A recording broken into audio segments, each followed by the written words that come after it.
नमस्कार दोस्तों, मैं डॉक्टर राजीव रंजन। मैं एक कंसल्टेंट रूमेटोलॉजिस्ट हूँ।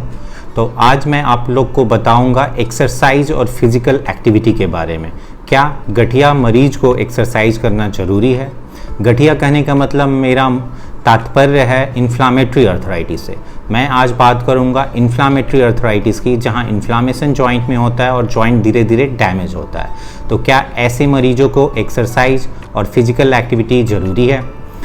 क्या मेरे जॉइंट्स तो ख़राब नहीं हो जाएंगे? अक्सर पेशेंट्स यही पूछते हैं कि एक्सरसाइज करने से जहां मेरे जोड़ों में, घुटनों में सूजन और दर्द है, मेरे जॉइंट्स तो ख़राब नहीं हो जाएंगे?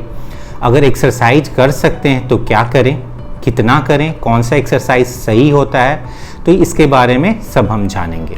तो पहले जानते हैं कि फ़ायदे और नुकसान। अगर आपको गठिया बाई है, इन्फ्लामेटरी अर्थराइटिस है, रूमेटॉइड अर्थराइटिस है, तो क्या एक्सरसाइज करना ज़रूरी है?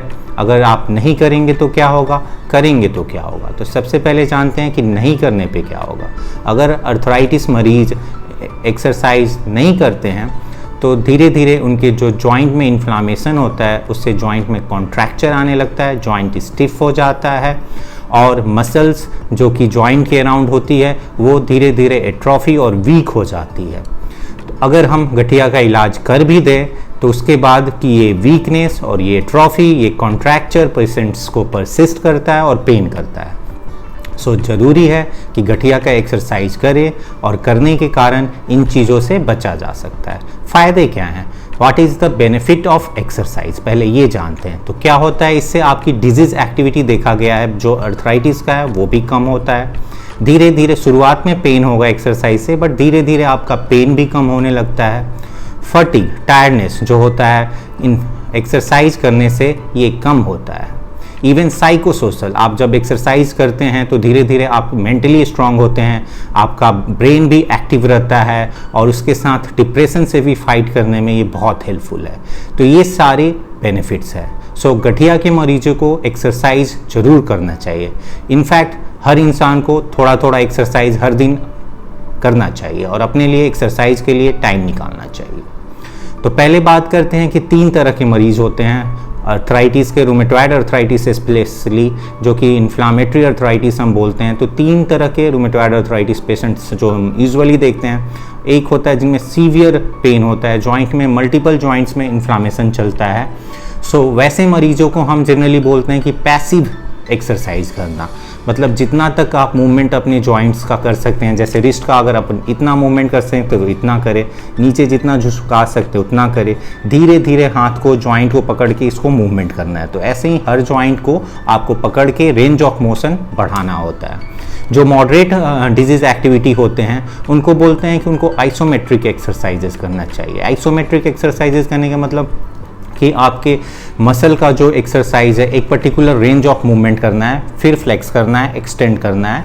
तो इसको हम डिफरेंट जॉइंट्स का और मसल का जो जॉइंट के अराउंड होते हैं उसका एक्सरसाइज बोलते हैं। जिनका कंट्रोल अच्छा है या माइनर डिजीज एक्टिविटी है, बहुत माइल्ड सी बीमारी है और बाकी कंट्रोल है अर्थराइटिस, तो वो कोई भी एक्सरसाइज जैसे कि एरोबिक एक्सरसाइज, आइसोमेट्रिक एक्सरसाइज या हाई इंटेंसिटी एक्सरसाइज कोई भी कर सकते हैं। सो पहले जानते हैं कि आपको क्या क्या एक्सरसाइजेस करना है, कितना करना है और कितने फ्रीक्वेंसी से करना है, तो डिटेल में आप जानते हैं। सो पहला टाइप्स ऑफ एक्टिविटी, आप क्या कर सकते हैं, क्या नहीं कर सकते हैं। तो पहला एरोबिक एक्सरसाइज बोलते हैं। एरोबिक एक्सरसाइज करने का मतलब वॉकिंग, जॉगिंग, साइकिलिंग, स्विमिंग, तो ये जितने भी एक्सरसाइज है ये एरोबिक एक्सरसाइज हैं। तो ये सब एक्सरसाइज ज़्यादा प्रेफर किए जाते हैं।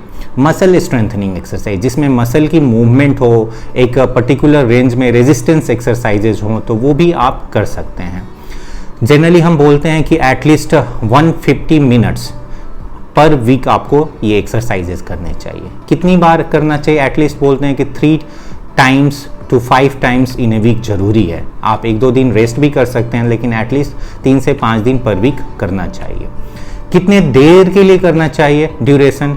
सो बहुत बार पेशेंट्स जो काफ़ी टाइम से कभी एक्सरसाइज नहीं किए होते हैं, उनको किसी ने बोल भी दिया होता है कि ज़्यादा एक्सरसाइज करने से जॉइंट ख़राब होते हैं, तो वो रेस्ट में रहते हैं, मूवमेंट अपना कम कर देते हैं क्योंकि गठिया में पेन बहुत ज़्यादा होता है। तो जनरली पेशेंट्स बेड पे पड़े रहते हैं या बैठे रहते हैं, तो वो एक्सरसाइज बिल्कुल नहीं करते हैं। तो उनके लिए बहुत टफ होता है ये बताना कि एक्सरसाइज बहुत ज़रूरी था, आपने मिस कर दिया। और उस समय से स्टार्ट करने में पहले हम बोलते हैं कि आप जितना हो सके स्टार्ट कीजिए। हो सकता है 2 मिनट, 5 मिनट, 10 मिनट, जैसा आपका कंफर्ट हो शुरुआत में स्टार्ट कीजिए। धीरे धीरे ग्रेजुअली इसको बढ़ाइए और 1 महीने 2 महीने में 150 मिनट पर वीक का जो टारगेट है वहाँ पहुँचिए। मोस्ट इंपॉर्टेंट इंटेंसिटी, कितने इंटेंसिटी से करना चाहिए, बहुत स्लोली या बहुत ज़्यादा तेज़ नहीं, बहुत ज़्यादा हाई फ्रीक्वेंसी इंटेंसिटी भी आपको एक्सरसाइज नहीं करना है और बहुत ज़्यादा स्लोली भी नहीं करना है क्योंकि उससे फ़ायदे फिर नहीं होंगे। तो हम जो बोलते हैं मॉडरेट इंटेंसिटी बहुत ज़रूरी होता है। मॉडरेट इंटेंसिटी अगर सिंपल भाषा में बताया जाए कि अब जब एक्सरसाइज करते हो तो आप बात कर सकते हो लेकिन गा नहीं सकते हो। हाई फ्रीक्वेंसी में आप ना बात कर सकते हो ना गा सकते हो।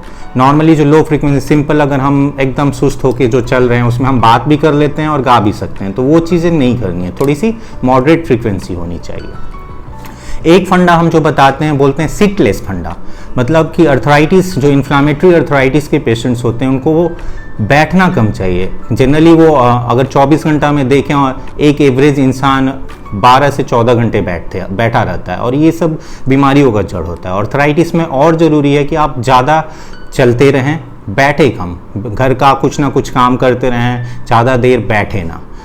और आप अपनी इस फिजिकल एक्टिविटी एक्सरसाइज को रूटीन बना लीजिए, आपको डेली करना है। जस्ट लाइक कि आप डेली खाते हो तो आपको एक्सरसाइज भी डेली करना है।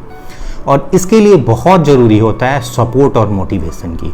शुरुआत में पेशेंट बिल्कुल नहीं कर पाते हैं, लेकिन family support, friend support, doctor support, motivation, ये सब करने से उनको हिम्मत मिलती है और धीरे धीरे वो एक्सरसाइज करते हैं। और बहुत बार इवन ज़रूरी होता है कि आप जो स्लीपर्स और शूज़ यूज़ करते हैं वो अच्छा हो, काफ़ी कंफर्टेबल हो, जिससे आप ज़्यादा एक्टिविटी कर पाएँ। सो ओवरऑल मैं अगर बताऊं कि एक्सरसाइज के बारे में बहुत इंपॉर्टेंट पार्ट है लाइफ का, चाहे अर्थराइटिस के मरीज हो या यंग हेल्दी एडल्ट्स हो या ओल्ड हो या चिल्ड्रेन हो, exercise is very important. Rheumatoid arthritis में ये बहुत ज़रूरी है।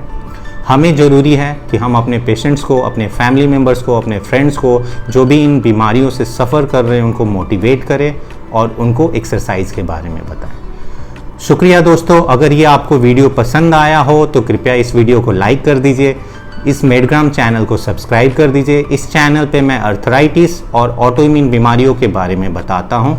धन्यवाद।